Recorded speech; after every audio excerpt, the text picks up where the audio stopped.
I knew HOA boards could be bold, but nothing prepared me for the morning. I walked out to my ranch and found a massive sewage pipeline stretching straight across my pasture like it owned the place. Fresh trenches, broken fence posts, tire tracks from heavy machinery. My land looked like someone had tried to perform surgery on it with a chainsaw. And then I saw the sign, a crooked plywood board, spray-painted with the words, HOA Sewer Project, Do Not Touch. I genuinely thought it was a prank until she stepped out from behind a construction truck. Karen, the self-crowned queen of the HOA, pink blazer, sunglasses, clipboard, and the confidence of someone who thinks gravity itself needs her permission to work. She pointed at the trench and announced, "We're installing sewer lines through your ranch. It's for the community. You can't stop us." Little did she know, I'm not just a rancher. I'm the director of the EPA, and she had just committed the environmental equivalent of punching a hornet's nest. Before we dive in, comment your location and local time below, and make sure to subscribe so you don't miss the chaos that follows. I wish I could tell you that what happened next was a misunderstanding, some mix-up with property maps or a delivery truck that made a wrong turn. But no, Karen didn't do misunderstandings. She did declarations. And that morning, she declared war on my land with the confidence of a woman who'd never once been told no in her entire life. She planted her heels into my soil as if she'd grown roots there, and pointed at the massive trench slicing across my ranch. "We're expanding the HOA's infrastructure," she said, every syllable dripping with authority she absolutely did not have. "These lines are part of the new neighborhood sewer upgrade. The community voted unanimously. This route is approved." I stared at her, then at the trench, then back at her. "Karen," I said slowly, "this is private property." She didn't even blink. "It's community property now." "Since when?" "Since I decided it should be." That right there, that tone, that posture, that deranged sense of entitlement could bring down governments if left unchecked. Karen wasn't just confident, she had the kind of confidence you normally only see in toddlers or dictatorships. Behind her stood two HOA board members, both with clipboards, both looking like they'd rather be anywhere but stuck between Karen and a man whose ranch they had just mutilated. One was sweating through his shirt, the other kept adjusting her glasses, like clearer vision might make the situation less insane. I walked toward the trench, my boots sinking into the freshly torn earth. The workers, 3 guys in neon vests, stiffened as I approached. They weren't villains, just men hired to do a job, and they clearly had no idea they were standing on a legal landmine. "Morning," I said. One of the workers opened his mouth, but Karen snapped her fingers at him like he was some kind of misbehaving puppy. "Do not talk to him," she hissed. "He's trespassing on our construction site." I blinked. "Karen, this entire site is my land?" She snapped her head toward me with a smile so forced it could have cracked her face. "Not anymore. You see, the HOA unanimously approved an emergency easement. It's binding." I raised an eyebrow. "By unanimous? You mean you? And you, too?" I nodded at her clipboard carrying sidekicks. The one on the left coughed. "Well, technically." Karen stomped her heel into the dirt loud enough to cut him off. "Yes, unanimous." I could feel a headache forming, the kind where you just know you're about to spend the next several weeks untangling someone else's stupidity from your life. I crossed my arms, stared her down, and asked, "Show me the documents." "What documents?" "The easement papers, county approval, environmental review, routing plans, permits, anything." Karen waved her hand dismissively, like I was requesting something trivial, like a cup of sugar. "We don't need all that. The HOA has its own internal approval process, much faster, much more efficient. That's not how federal or state law works. Well, it's how our community works." And there it was, the HOA motto, apparently. I crouched beside the trench. The pipe they were lowering was huge, 3 feet across, industrial grade, meant for major sewage flow, and these idiots were planning to run it through my ranch like it was a nature trail. Worse, a faint odor wafted up from one of the older pipes in the truck, something sour and chemical. I didn't like that one bit. I climbed out and started snapping pictures. The machinery, the workers, the trench, the pipes, the sign, the broken fence line, the tire tracks, even Karen's face when she realized she couldn't stop me. "What do you think you're doing?" she barked. "Documenting? For what?" "You'll find out." She stepped forward, getting inches from my face. Are you trying to threaten me? No, I said calmly. Just collecting evidence. Her eyes narrowed. Evidence of what? We're within our rights. Karen, you can't create your own rights. She crossed her arms, chin raised. I'm the HOA president. I create what's necessary for the community. The woman behind her nodded nervously. It's true, Karen whipped around. Stop talking. This was like watching a bad reality show unfold. Except it was happening on my land, and I was the poor soul stuck as the unwilling protagonist. I took a breath and asked the workers, gently, Do you guys have a permit for this job? Any paperwork? They froze. Karen nearly exploded. They don't answer to you. That wasn't my question. The oldest worker finally spoke, voice low. Ma'am, we were told the HOA owns this land. I closed my eyes for a moment. There it was. The lie. The foundation of all HOA tyranny. Misinformation delivered confidently. I pulled up the county's digital parcel map on my phone, turned it toward them, and showed the bright green outline of my property, my name, bold as day, right across the screen. This, I said, is the land you're standing on, and I'm its owner. All three workers went pale. Karen lunged forward and slapped the phone out of my hand. It hit the dirt with a dull thud. That's fake, she snapped. County records are not fake. She pointed at me like an emperor sentencing someone to be executed. If you interfere again, I'll call the police. For trespassing on my own ranch, for obstructing an HOA project. I picked up my phone, brushed off the dirt, and looked her dead in the eye. Karen, you're digging a sewer trench across federal protected land without a permit. You don't realize the hole you're digging for yourself. You can't intimidate me, she spat. I know my rights, and I know yours don't matter on HOA territory. I let out the softest laugh. HOA territory, she smirked. Everything within 1 mile of our neighborhood falls under HOA influence. That might have been the craziest sentence I'd ever heard from an adult. And keep in mind I work in government. I've heard insane things. I stepped back, looking over the damage, broken irrigation, destroyed fencing, soil displacement, potential contamination from improperly stored sewer materials. Karen had no idea the avalanche she'd just triggered. Karen, this stops today, I said. No, she said confidently. It starts today. She turned to the workers. Keep digging. Ignore him. He's nobody. Nobody. I almost smiled. If only she knew. I walked back toward my truck, pulling out my phone again, not to call the sheriff, not to call a lawyer, to call my agency, but Karen didn't need to know that yet. Behind me, I heard her shouting orders, the trench widening, machinery groaning, metal scraping. Every sound was another nail in her coffin. Because Karen had just committed federal environmental violations on a scale she couldn't even spell, and soon she was going to learn exactly who nobody really was. If Karen's little trench stunt felt like a punch to the gut, what happened the next morning was a full-blown freight train collision delivered directly to my sanity. The sun wasn't even fully up yet. When the ground started shaking, rumbling so hard, my bedroom windows rattled. I shot awake thinking we were having an earthquake. But no, it was much worse. I stepped out onto my porch and froze.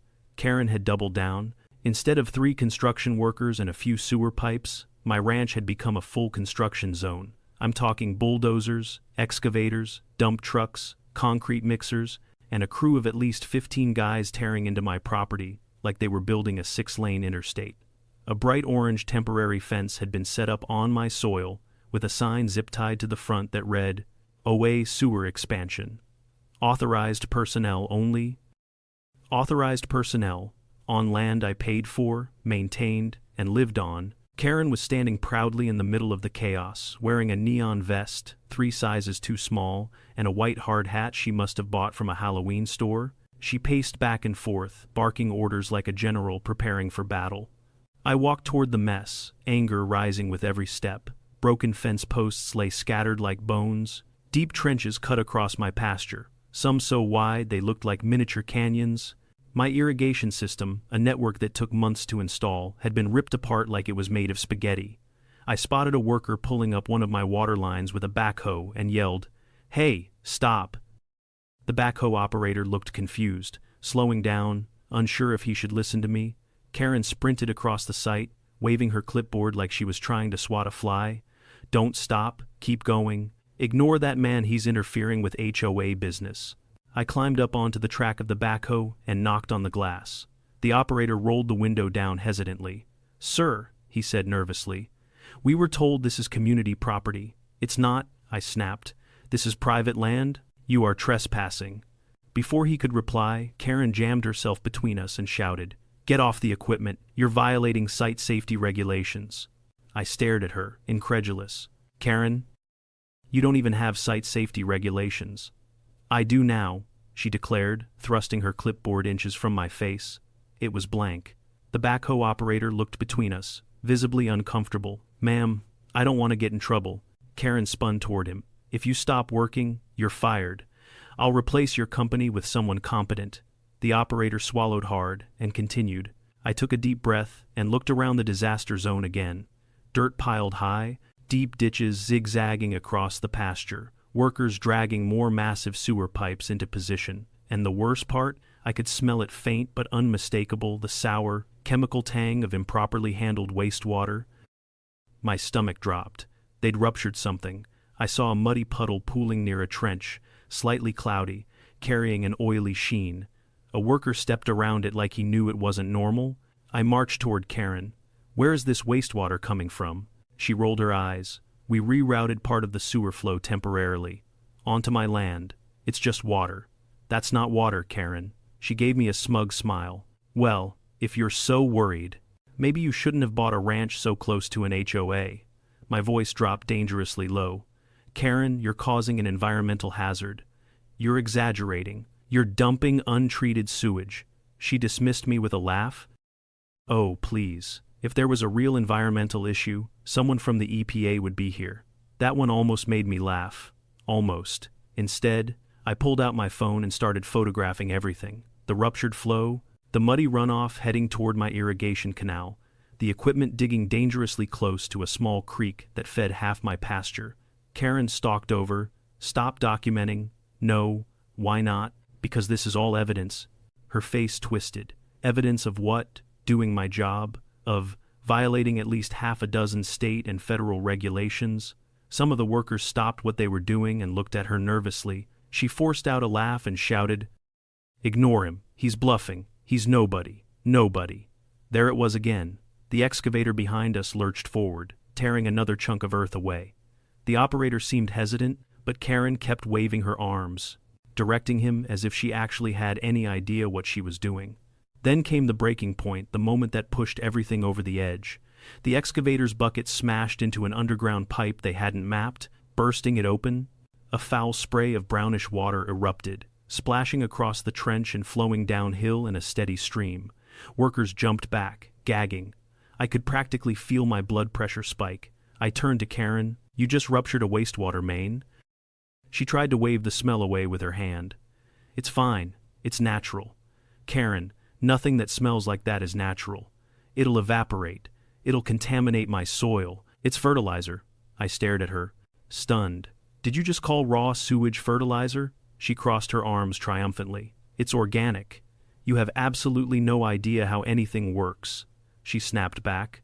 I don't need to. I have people for that. You mean the people who lied to you about who owns this land? She faltered for half a second, just long enough to betray the first crack in her confidence. Then she rallied. This is happening whether you like it or not, the HOA voted. The community deserves proper sewage handling, and your ranch is the best route. According to who? Me. It was like arguing with a brick wall that had taken a seminar on narcissism. A construction foreman finally stepped forward, wiping sweat from his brow. Ma'am, this really doesn't look legal. We don't have permits. We don't have inspection clearance. We don't... Karen cut him off. I said, keep working. But if you stop, I'll report your company for breach of contract. He stared at her. We don't have a contract. She blinked, taken aback for a moment. Well, you should. I emailed one. That counts. The foreman pinched the bridge of his nose. That's not how contracts work. Karen pointed at him like a cartoon villain. You're lying to sabotage me. I stepped between them. Karen, this project ends now. She threw her head back and laughed. You can't end it. I smiled faintly. I already have. Excuse me. I called someone who does have authority. They'll be here today. She scoffed. The county, Please, I'll handle them. No, I said. Not the county? She squinted. Who, then? You'll see. She rolled her eyes dramatically. I'm not scared of whatever little friend you called. I shrugged. You should be. Because by this point, my team had already received my message. And when a call comes from the director of the EPA, things move fast. I looked across my torn-apart ranch. The workers who clearly wanted to leave, the construction vehicles idling like beasts, waiting to be put down, the sewage leaking into the earth. And then at Karen, standing there so sure she was untouchable. She had no idea what was coming, but she would. Soon, very soon, by noon, the chaos on my ranch had reached a level I didn't think possible outside a disaster movie. Karen's construction circus was still in full swing, engines roaring, mud flying, workers shouting over each other, and the smell of ruptured wastewater thick enough to make a grown man cry. Karen marched around the site like the self-appointed empress of sewage, barking orders, threatening workers, and insisting everything was going according to plan. She had absolutely no clue that her plan was minutes away from collapsing like a sandcastle in a hurricane. I noticed them before anyone else did. A convoy of 3 white government SUVs approaching from the road, tires crunching over the gravel, sunlight glinting off the United States Environmental Protection Agency decals. My team, the cavalry, the people Karen thought would never be involved in something so small, if only she knew how big this was about to become. The SUVs rolled to a stop at the edge of the pasture. Doors opened, 4 specialists stepped out, wearing navy blue EPA jackets, gloves, boots, and carrying equipment cases. These weren't office desk analysts. These were field investigators, the kind who respond to chemical spills, hazardous waste leaks, and illegal dumping sites. Karen took one look at them and made the worst mistake she'd made all day. She marched toward them. "Excuse me," she shouted, waving her clipboard like it was a divine weapon. "This is a restricted HOA project site. You people can't be here." One of the investigators, a tall woman named Rivera, paused mid-step and stared at Karen like she was a lab specimen that wasn't acting according to expected behavior. "Ma'am," she said calmly, "we received an environmental hazard report for this location. We're here to assess." Karen scoffed loudly. "Environmental hazard? Please. This is a community improvement project." Rivera glanced at the muddy trench, the workers wading through contaminated runoff, and the ruptured wastewater pipe still spilling into my pasture. "It looks like more than that." Karen held up her hand like she was about to issue a royal decree. "No.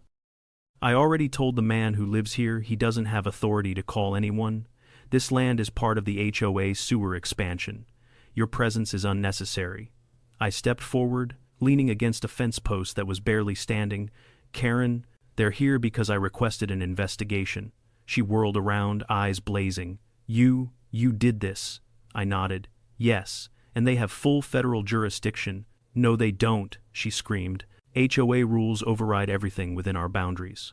One of the investigators raised an eyebrow. "Ma'am, that is not how the government works." Karen's face turned a shade of red I had only seen on malfunctioning microwaves. "This is harassment. Get off of HOA land immediately, or I'll call the sheriff." Rivera calmly pointed to her badge. "We outrank the sheriff on environmental violations." Karen blinked rapidly, clearly unable to compute the concept of someone having more power than she did. No, this is insane. You cannot just walk in here and investigate without my permission." Meanwhile, the other investigators got to work.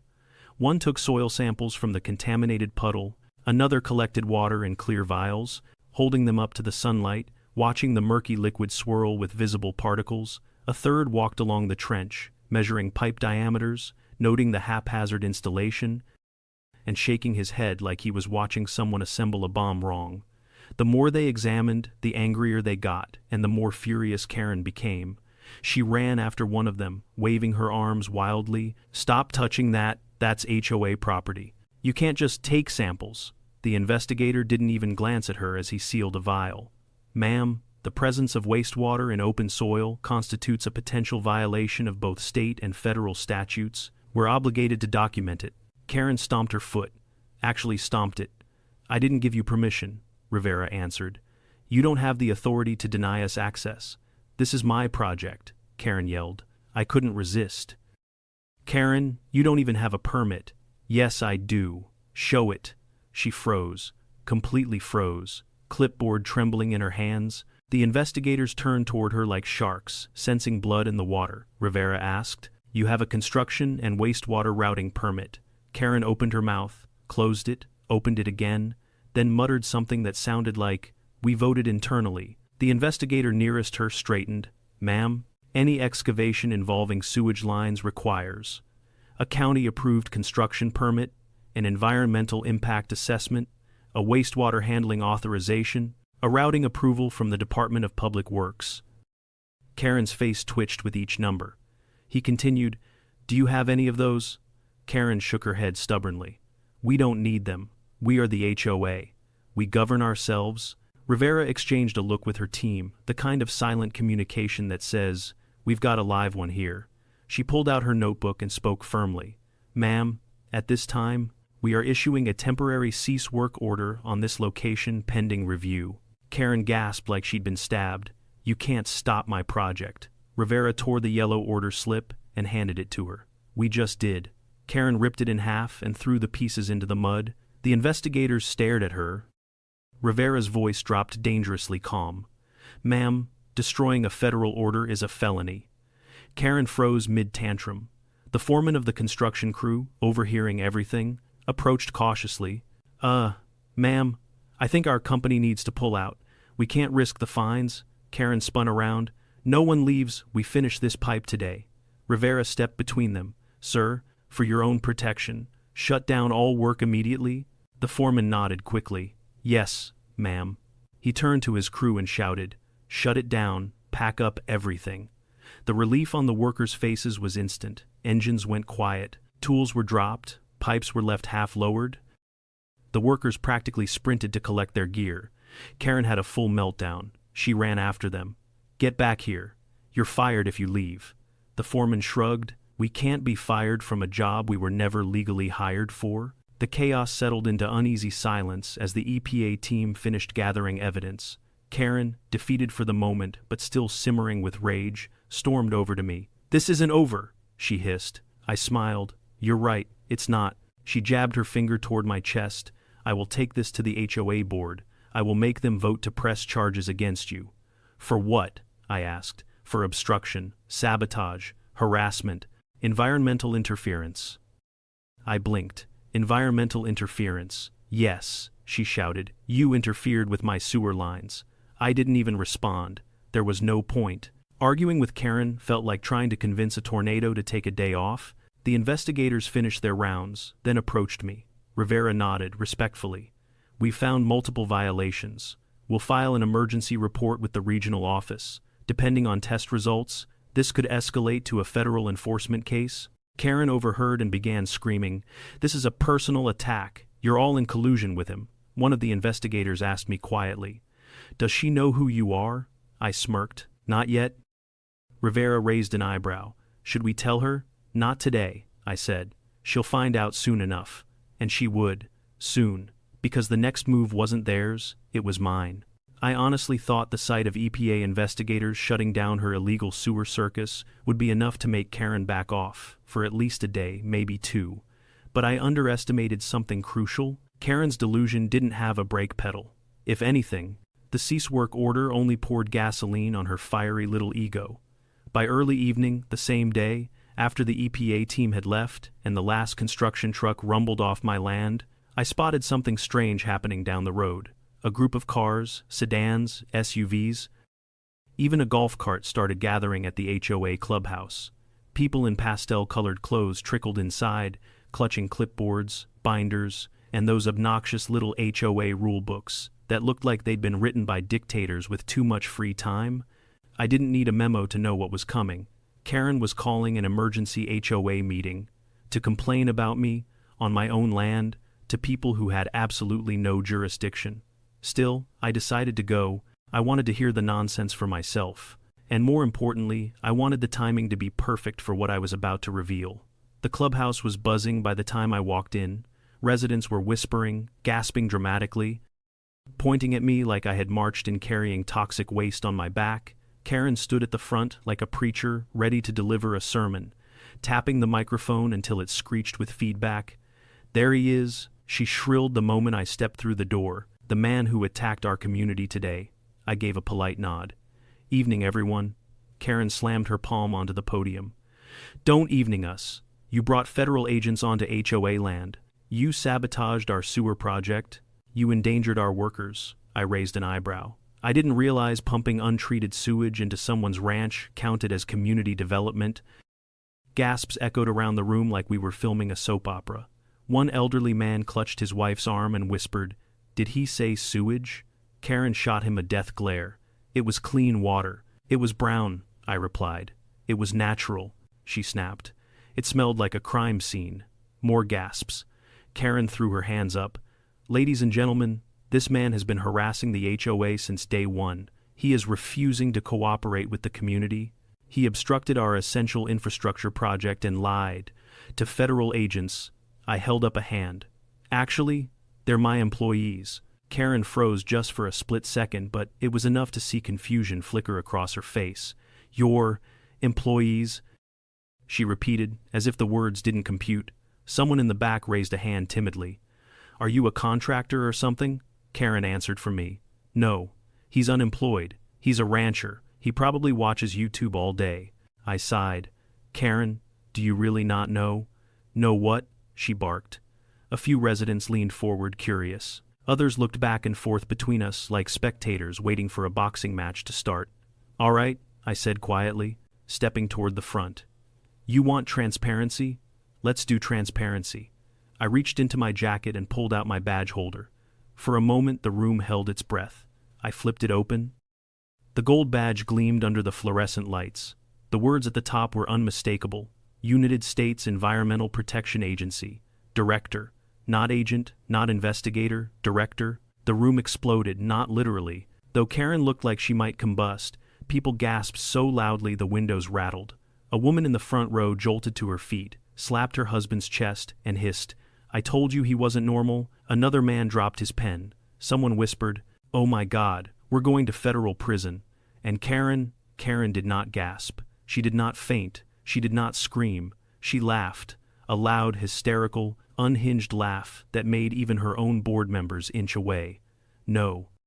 She spat between cackles. "No, this is fake. You printed that. You made that badge on Etsy." I calmly extended the badge so she could read the fine print. She leaned in, squinted, and then recoiled like she'd touched a hot stove. One of her board members, trembling, whispered, "Karen, that's a real badge." She whipped around. "No, it isn't." I cleared my throat. "Karen, the EPA reports directly to Congress. My signature is on half the environmental regulations enforced in this region." The older man who'd asked about sewage raised his hand. "So, when we were dumping the storm drain, overflow into the retention pond without a permit," Karen slammed her hand on the podium. "Don't say another word." The room erupted into panicked whispers. I let them go for a moment before lifting my voice. "I'm here tonight for one reason," I said calmly. "To explain exactly what violations occurred today." Karen snorted. "Violations? Please. Our project was perfectly legal." "Really?" I asked. "Because you excavated on private property without permission, you installed sewage infrastructure without a state permit, you rerouted contaminated wastewater into open soil, you exposed workers to biological hazards, and you attempted to block a federal investigation." A woman gasped. "Karen, what did you do?" Karen pointed at me with a trembling finger. "He's lying. He made all of that up to destroy the HOA." I shook my head. "Karen, there are soil samples, water samples, drone photos, field logs, and 3 hours of evidence gathered by my team." Her face went sheet white. Someone in the back yelled, "She's going to bankrupt all of us." Another added, "I told you not to vote her in." A third shouted, "We're going to be on the news." Karen tried to regain control, banging the podium like a malfunctioning robot. "Stop panicking. I am still president of this HOA, and I will defend our rights." I stepped forward, voice level. "Actually, as of 10 minutes ago, the regional EPA office issued a temporary injunction against all HOA-led construction projects pending investigation." Karen's jaw dropped. "You can't do that." "I can," I said. "And I did." A man in the second row muttered, "We're doomed." I let silence settle before finishing. "Here are your options. 1. You shut down the project, restore the damage to my land, pay the fines, and cooperate fully. 2. You refuse and face federal prosecution. A woman grabbed her purse as if preparing to flee the country. Karen, choose option 1. Choose option 1, right now. Karen shook her head violently. No, we fight. Half the room groaned. Another person stood. I motioned to remove Karen as HOA president effective immediately. Seconded, someone shouted. Thirded, fourthed. Someone slammed a notebook onto the table. 59th, Karen went feral. You can't remove me. I am the OA. It's a vote, I reminded her, and the vote looks unanimous. Just like she liked to say. The board huddled, murmured, scribbled a few signatures, and then turned back to the crowd. Effective immediately, one of them announced nervously. Karen is hereby relieved of her duties as president. Karen screamed an actual, primal scream and lunged toward me like she wanted to claw the badge off my chest. 2 residents grabbed her arms. She kicked, thrashed, and shouted accusations about conspiracies, corruption, witch hunts, and ungrateful peasants. They escorted her out the door as she shrieked, "This isn't over. I'll sue all of you. The hoe will rise again." The door slammed behind her. Silence. Every face in the room slowly turned toward me, terrified and grateful at the same time. One resident whispered, "Please don't let her come back." Another asked softly, "Are we in trouble?" I sighed, "Not if you cooperate, but the investigation is far from over." Karen had been dethroned, but her sewage disaster? Oh, that was just getting started. The morning after Karen's spectacular implosion at the HOA meeting, I walked out onto my porch with a cup of black coffee and the kind of calm satisfaction a man only gets after watching a tyrant dethroned in real time. But as much as I would have loved to believe the hard part was over, I knew better. Removing Karen from her little plastic throne was only step 1. The actual investigation, the real fallout, was just beginning, and the universe wasted no time reminding me of that. 3 more EPA vehicles, 2 state environmental trucks, and a county inspector's van rolled down my driveway like a convoy heading into battle. These weren't the field agents from before. These were the heavy hitters: soil contamination specialists, hydrology analysts, environmental lawyers. The kind of people whose report summaries could shake entire city councils. They filed out, nodding to me with familiar professionalism. "Morning, Director," one said. "Ready for round 2. I sipped my coffee. Born ready. The team began spreading out across the property, marking areas with flags, setting up testing stations, and measuring runoff paths. I followed them down toward the trenches Karen had carved into my ranch, now quiet, except for a few birds picking at the muddy ruins. When the investigators reached the puddles created by the ruptured wastewater line, the lead hydrologist crouched down, scooped a vial of the murky liquid, and frowned immediately. "Jesus. This isn't just residential wastewater?" I raised an eyebrow. "What do you mean?" He sniffed the sample, swirled it, and stood up fast. "There's industrial residue in this, detergents, oils, suspended solids. The HOA system might have been illegally dumping mixed waste for a while." That was worse than I expected, and I expected bad. Behind us, another specialist shouted from across the field, "We have soil infiltration," a third added. "Groundwater contamination possible." I let out a long breath. Karen hadn't just illegally dug through my land, she had managed to create a multi-layer environmental nightmare. I spotted the county inspector stepping over the churned-up soil. Looking increasingly horrified with every trench he passed, he kept mumbling, "Oh, this is bad, this is real bad." One of my specialists approached him. "Did the HOA file any permits with your office?" The inspector shook his head vigorously. "No, zero, nothing. We didn't even know this project existed." The specialist scribbled notes. "Then we're adding unauthorized infrastructure construction to the violation list." The inspector nearly choked. "They built sewer lines on private land without notifying anyone." "Welcome to the Karen experience," I said, while the team spread out, documenting every inch of damage. I noticed something else, a series of pipes leading away from the trench, up toward the hill near the HOA border. I hadn't explored that direction yet, so I motioned a few specialists to follow and trudged up the slope. What we found made every investigator stop dead. There was a giant concrete drainage basin, half-finished, unstable, and positioned at an angle that could collapse with one strong rainstorm. The basin connected to the illegal pipes on my land, but also another pipe system branching toward the neighborhood's storm drains. And at the edge of the basin were several plastic containers, industrial-sized jugs with faded warning labels. I felt my stomach drop. One of my analysts crouched to inspect the containers. He wiped a gloved hand over the label and read aloud, "Non-commercial grease trap discharge. Hazardous if improperly disposed." Another specialist cursed under their breath. I knew it. Someone's been using the sewer system as a dumping point. The color drained from the county inspector's face. If the HOA's been disposing grease trap waste into residential lines, that's illegal on multiple levels. I rubbed my forehead, exhaling deeply.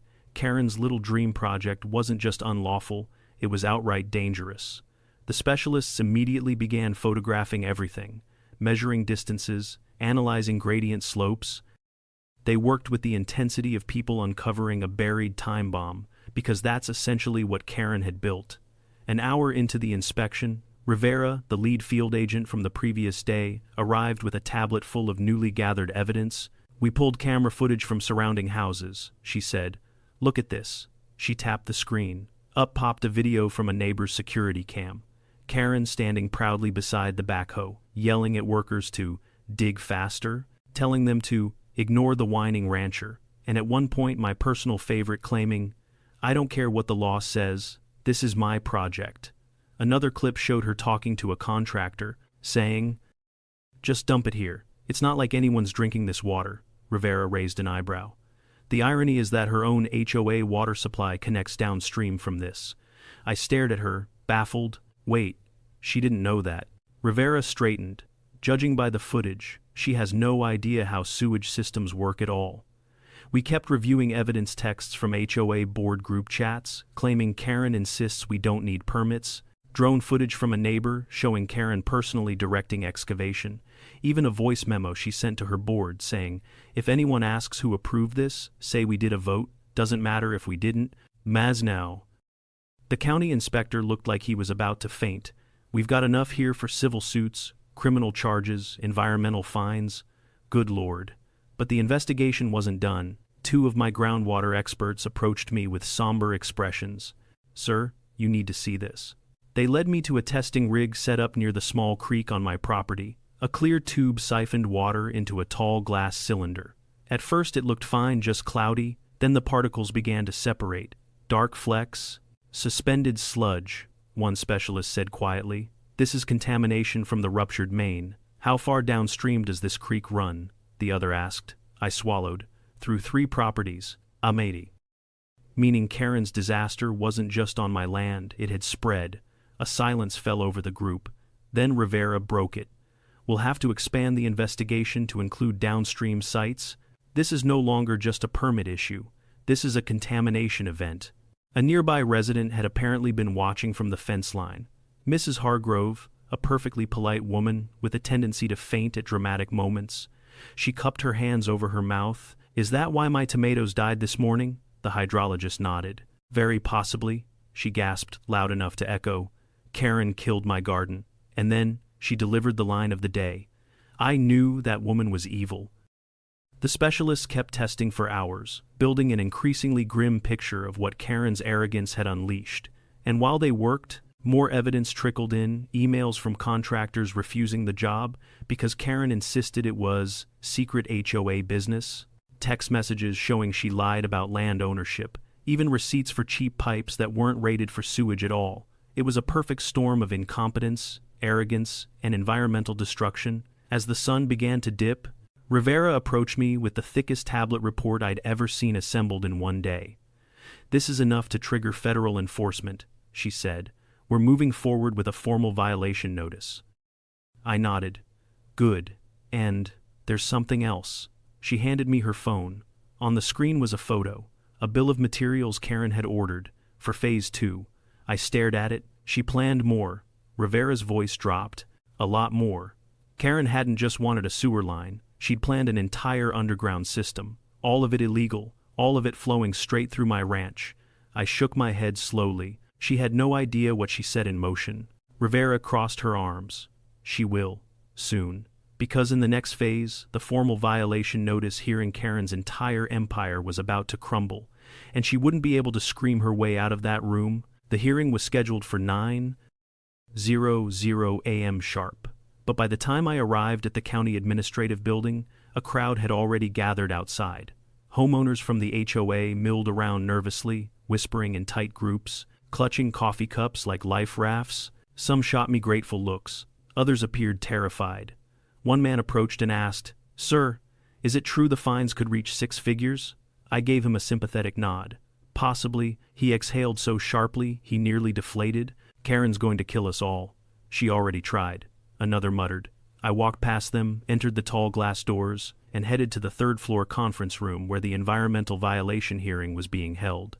Inside, county officials, state environmental officers, and 2 federal attorneys were already seated.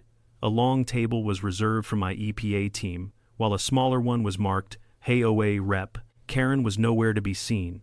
For one glorious second, I wondered if she'd fled the state.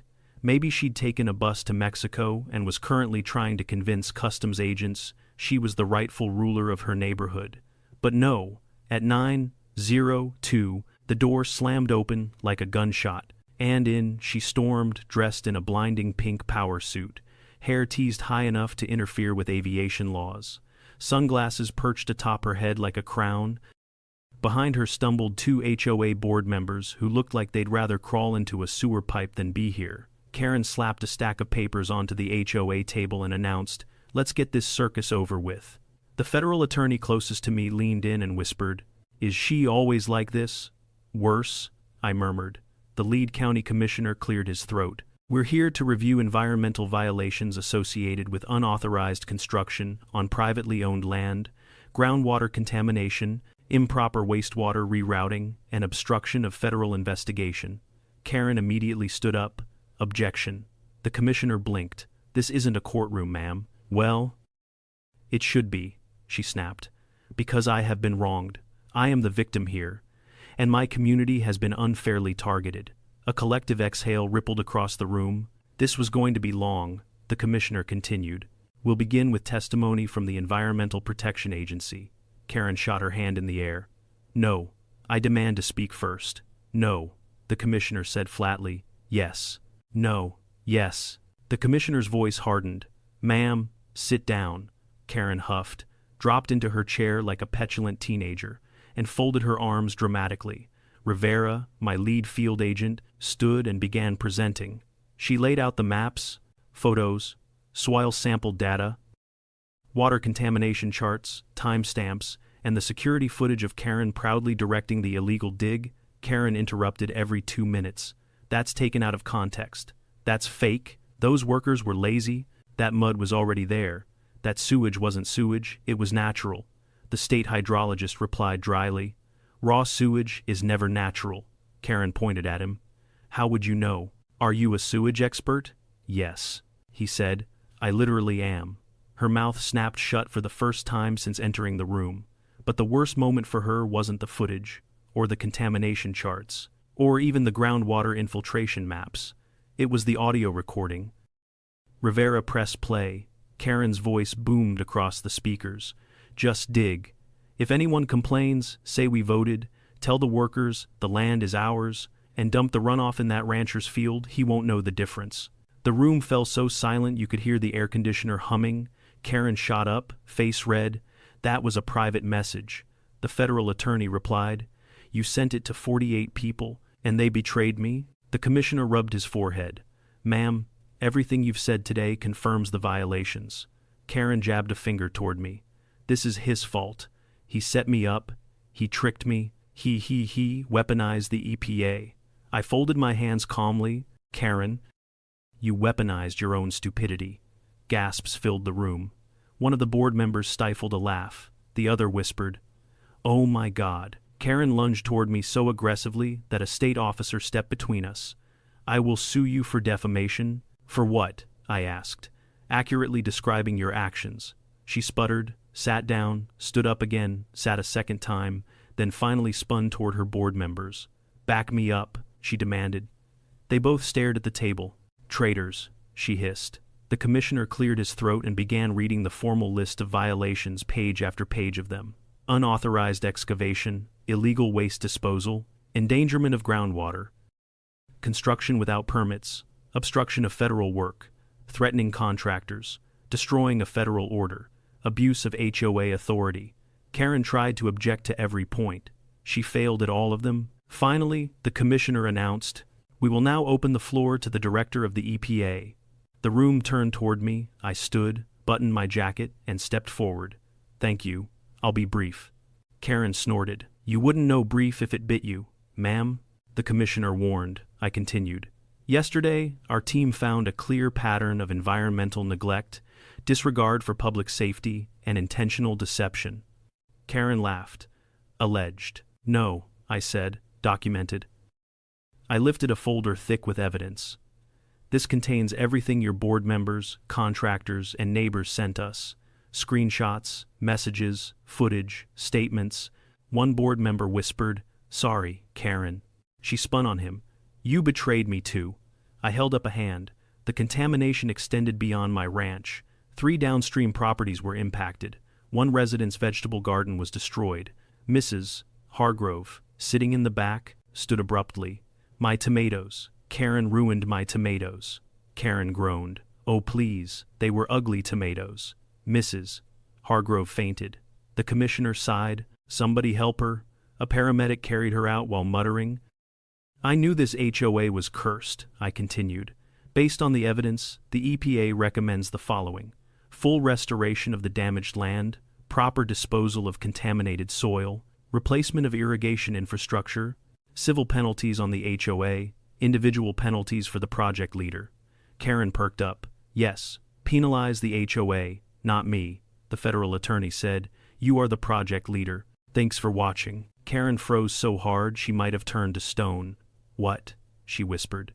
"You approved the work, initiated the planning, hired workers, directed the construction, and knowingly bypassed legal requirements."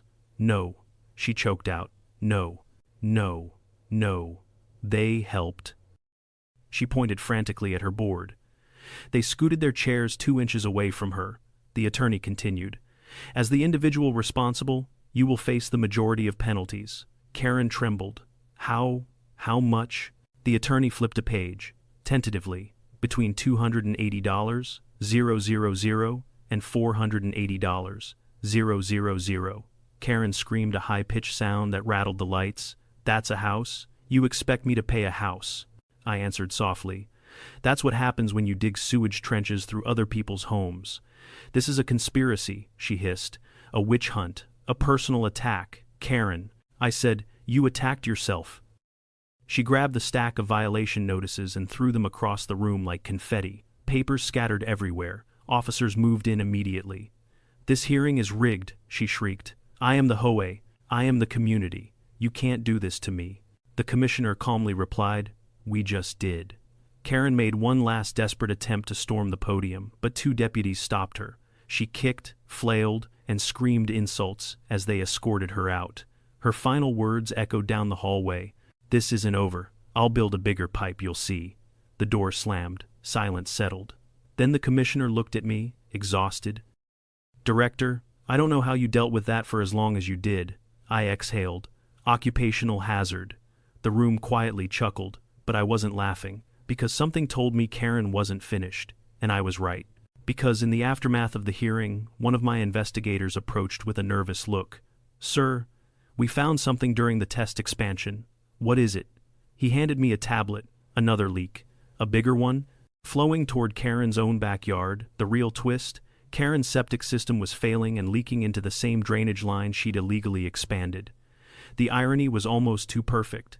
And the disaster, far from over. When the hearing ended, and Karen was dragged, screaming out of the building by 2 deputies, I thought I had finally earned a day of peace. Just one day, one single, blessed morning, where I could drink my coffee without worrying about heavy machinery tearing through my pasture or sewage bubbling out of places it had no business being. But the universe, like always, had other plans. By early afternoon, my phone buzzed. It was one of my groundwater analysts. His voice was quiet, tense. "Sir, we've confirmed the results. That secondary leak, The big one? It's coming from the HOA side, specifically. He paused. Specifically what? I asked. He exhaled.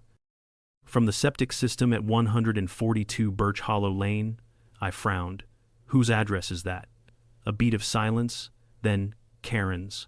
I sat there in my truck, staring through the windshield at the rolling fields of my ranch. Birds were chirping, wind rustled the grass. Everything was serene until I burst out laughing so hard I had to hold the steering wheel to keep from collapsing. Of course it was Karen's septic system. Of course the woman who illegally laid sewer pipes across my land didn't maintain her own. And of course the failing tank was leaking straight into the illegal system she installed. I wiped my eyes, still laughing. All right, I said, send me the full report by 3:00 p.m. I had it in hand. Photographs, contamination data, a clear visual map showing the flow from her property directly into the trench she'd dug. The leak hadn't started that morning. It had been happening slowly for weeks, maybe months, until her illegal digging accelerated the rupture. She had literally destroyed her own septic system with her own project. I couldn't have written a script more poetic than this. The EPA team assembled on the edge of my property that afternoon. Rivera looked both amused and exhausted.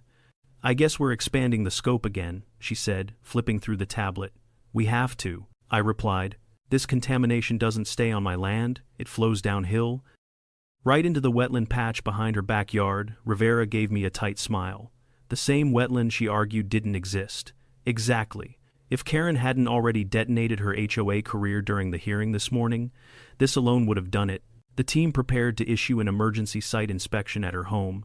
I followed them not because I needed to be there, but because after all the insanity she had caused, I wanted to be present for the final chapter. We approached Birch Hollow Lane in 3 government vehicles. The street was lined with neatly trimmed lawns and homes that looked like they were copy-pasted out of a brochure. And there, at the end of the cul-de-sac, was Karen's house, pink shutters, perfect hedges, a lawn sign that read, "Proud to be HOA President, forever." That aged poorly. We stepped onto the driveway. Rivera knocked firmly. Inside, someone screamed, "I'm not coming out." It was Karen. Her voice cracked like someone fighting off a spiritual exorcism. Rivera knocked again. "Ma'am, this is the Environmental Protection Agency. We need access to your backyard. This is a federally mandated inspection. No, you can't inspect anything. This is a trick. You're all in on it." "We have probable cause," Rivera said. "Please step aside." "No." A few neighbors peeked out from behind curtains. Others came outside pretending to check their mail, though the mailboxes were empty. Finally, the door flew open, and Karen appeared. Disheveled hair, streaks of mascara, pink blazer wrinkled like she'd slept in it. She looked like she'd just lost a fight with a tornado, and the tornado had won without breaking a sweat. "Listen," she snapped. "I don't care who you think you are. I will not let you step foot on my property." Rivera didn't flinch. "Ma'am, there is contamination leaking from your septic tank into neighboring land. We have documented proof." Karen blinked. "No, there isn't." "There is." "No, there isn't." Rivera motioned to a field agent holding a tablet. He turned the screen toward Karen. The photos were crystal clear. Wet soil, discolored runoff, the unmistakable pattern of septic tank failure. Karen shrieked. "That is photoshopped." The agent stated flatly, "Ma'am, I took these photos personally. I don't care." Rivera closed her eyes briefly, like she was praying for patience. "Ma'am, refusal to allow a legally mandated inspection is obstruction." Karen straightened. "Good. Charge me. I don't respect fake laws." Rivera turned to me. "You want to handle this?" I stepped forward, hands in my pockets, voice perfectly calm. "Karen," she glared. "What? You didn't just violate my rights? Or county law? Or state law? You violated federal environmental regulations. And now, that same system you're so proud of? It's failing. No, it isn't. It is. No, it isn't. It's leaking into a protected wetland." Karen froze like someone had unplugged her brain. "Protected what? Wetland?" I repeated. "Remember the thing you said didn't matter and was just swampy dirt." She stared at me, mouth hanging open. I continued, "Not only is your septic system failing, but the contamination is now your responsibility. Not the HOA, not the community. Yours. That's impossible," she whispered. "I'm the HOA president. Not anymore. She visibly flinched as if the words physically hit her. A long silence stretched between us. Her bravado cracked, her shoulders sagged. One of the agents stepped toward the backyard gate. "Ma'am, please move." Karen didn't scream this time. She didn't argue. She simply broke. She stepped aside slowly, arms limp at her sides, expression blank. We entered her backyard. The smell hit first subtle, but unmistakable. The soil around the tank access hatch was saturated. A thin stream trickled downhill toward the illegal pipe trench she dug. Rivera sighed. "Well, that's confirmation." Karen buried her face in her hands. "This can't be happening. This can't be happening." The federal attorney who joined us began dictating notes. "Homeowner is responsible for remediation costs, soil decontamination, tank repair, or replacement," Karen wailed. "Stop. I can't afford any of this," he continued. "Plus daily fines for failure to report the leak." Karen collapsed onto the grass like a puppet whose strings were cut. "This is a nightmare," she whispered. "A conspiracy? You're all doing this to punish me?" I shook my head gently. "Karen, no one had to punish you. You did this all by yourself." She looked up at me with wide, hollow eyes. "Why are you doing this to me?" "Because you buried a sewer system through my ranch," I said. "Because you lied. Because you ignored warnings. Because you endangered your community. Because you refused to take responsibility." She didn't reply. Neighbors gathered at the property line, murmuring. Rivera approached softly. "Ma'am, the official report will be delivered tomorrow. You'll have 14 days to begin remediation." Karen stared blankly. The inspectors finished documenting everything. When we left, she was still sitting in the same spot, silent, defeated, and finally, for the first time since this nightmare began, powerless. As we drove away, the sun dipped low, casting long shadows across the land. Karen had tried so desperately to control. She wanted to dominate the community. She wanted to intimidate me. She wanted to build something big enough to make herself feel important. Instead, she built the perfect trap and fell right into it. The following week, remediation crews arrived. Specialized contractors repaired my damaged irrigation system. Contaminated soil was removed. My pasture healed. The EPA billed the HOA for some costs, Karen personally for many others. By the end of the month, Karen had sold her house, moved out of the state, and disappeared from the HOA gossip chain entirely. But sometimes, at night, when I look out at the quiet fields of my ranch, I remember the chaos she caused and the peace that followed when she finally faced the consequences of her own actions. Some people learn the easy way. Karen learns the expensive way, and I suspect she always will. Sometimes in life, the loudest people are the ones who listen the least. Karen believed authority was something you could invent, something you could impose on others through sheer force of ego. But real responsibility doesn't work that way. When someone cuts corners, ignores warnings, abuses power, or refuses to respect boundaries, consequences always arrive. Maybe not immediately, but always eventually. This story isn't just about HOA drama or a ruined pasture. It's about how arrogance blinds people, how entitlement makes them reckless, and how the truth, quiet, patient, and stubborn always wins in the end. So if you've ever dealt with a Karen in your life, remember,